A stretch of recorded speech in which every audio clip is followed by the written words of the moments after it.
Assalamualaikum warahmatullahi wabarakatuh. Sahabat channel, kembali lagi di kisah perjalanan 25 Nabi dan Rasul. Bersama saya Kalisa, kita akan membahas Nabi Harun alaihissalam. Inilah kisahnya.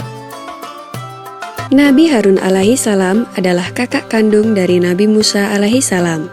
Kisah Nabi Harun menurut Al-Quran selalu disebut bersamaan dengan kisah Nabi Musa. Nabi Harun memiliki kemampuan merangkai kata dan lebih fasih berbahasa daripada adiknya. Karena itu, Nabi Musa memohon kepada Allah untuk mengutus Nabi Harun untuk mendampinginya dalam menghadapi Fir'aun.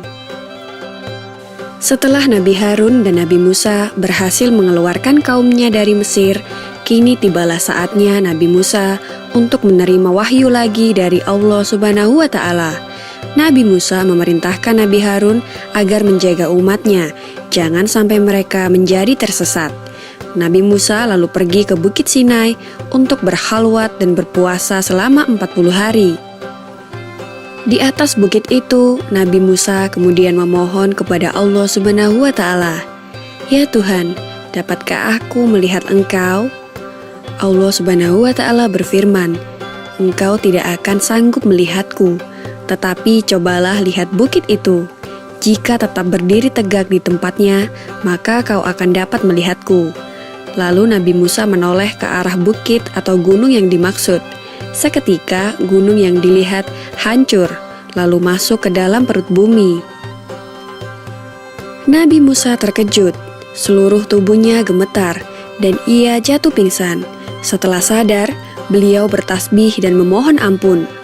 "Maha besar Engkau Tuhan semesta alam, ampunilah aku dan terimalah taubatku, dan aku akan menjadi orang pertama yang beriman kepadamu." Selanjutnya, Allah Subhanahu wa Ta'ala menurunkan kitab Taurat yang berupa potongan batu, yang di dalamnya tertulis pedoman hidup dan penuntun beribadah. Ketika Nabi Musa turun dari Bukit Sinai, ia sungguh terkejut. Kaumnya ternyata telah tersesat. Mereka berpesta dan menyembah patung anak sapi yang seluruhnya terbuat dari emas. Nabi Musa segera menegur saudaranya, yaitu Nabi Harun, yang telah dititipi agar menjaga umatnya. Nabi Harun berkata bahwa ia sudah memperingatkan mereka, namun mereka tidak mendengarkan. Mereka menganggap Nabi Harun adalah orang yang lemah. Setelah diselidiki, ternyata orang yang bernama Samiri yang mengajak kaum Nabi Musa untuk membuat patung anak sapi dan menyembahnya. Nabi Musa sangat marah, sehingga Samiri diusir dan tidak boleh ada orang yang berbicara dengannya. Samiri juga dikutuk jika ia disentuh atau menyentuh manusia, maka ia akan terkena demam dan sakit. Itulah siksaan di dunia. Adapun nanti di akhirat, Samiri akan dimasukkan ke dalam neraka. Kemudian Nabi Musa memerintahkan kaumnya yang telah tersesat menyembah patung anak sapi untuk segera bertaubat kepada Allah Subhanahu wa Ta'ala dengan taubat yang sebenar-benarnya. 70 orang di antara kaumnya diajak ke Bukit Sinai untuk memohonkan ampun mewakili kaumnya yang berdosa. Setibanya di atas bukit, datanglah awan tebal yang menutupi seluruh Bukit Sinai. Nabi Musa dan kaumnya masuk ke dalam awan itu dan mereka segera bersujud.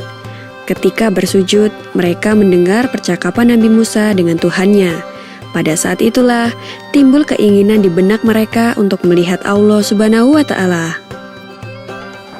Setelah Nabi Musa selesai berbicara dengan Allah Subhanahu wa Ta'ala, mereka berkata kepada Nabi Musa, "Kami tidak akan beriman kepadamu sebelum kami dapat melihat Allah dengan terang dan nyata."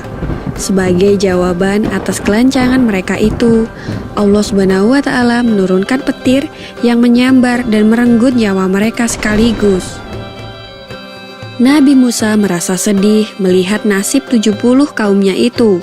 Mereka adalah orang-orang terbaik yang dikumpulkan dari kaumnya. Beliau memohon kepada Allah Subhanahu wa Ta'ala agar mereka diampuni dan dihidupkan kembali. Allah Subhanahu wa Ta'ala mengabulkan doanya. 70 orang yang sudah mati itu dihidupkan kembali. Nabi Musa kemudian menyuruh mereka berjanji untuk berpegang teguh dengan kitab Taurat sebagai pedoman hidup. Nabi Musa juga mengingatkan kaumnya untuk selalu melaksanakan perintah Allah dan menjauhi segala larangannya. Demikianlah kisah Nabi Harun dan Nabi Musa dalam menghadapi kaumnya yang sesat menyembah patung anak sapi. Semoga kisah ini dapat mempertebal iman kita dan selalu ingat untuk melaksanakan perintah Allah dan menjauhi larangannya. Amin ya robbal alamin. Nah, sahabat channel, bagaimana menurut kalian kisah perjalanan Nabi Harun alaihissalam tadi setelah kalian nonton video barusan? Nah, di sini saya akan kasih kalian giveaway. Jawabannya yang paling tepat nanti akan mendapatkan hadiah. Pertanyaannya nih, di mana Nabi Harun wafat? Jawabannya tulis di kolom komentar. Sekian untuk hari ini. Wassalamualaikum warahmatullahi wabarakatuh. Sampai jumpa di episode selanjutnya.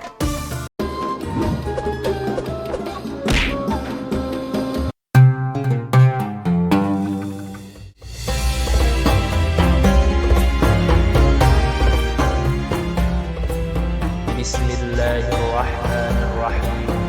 Nawaitu sawma ghadin an ada'i fardhi syahri Ramadhan.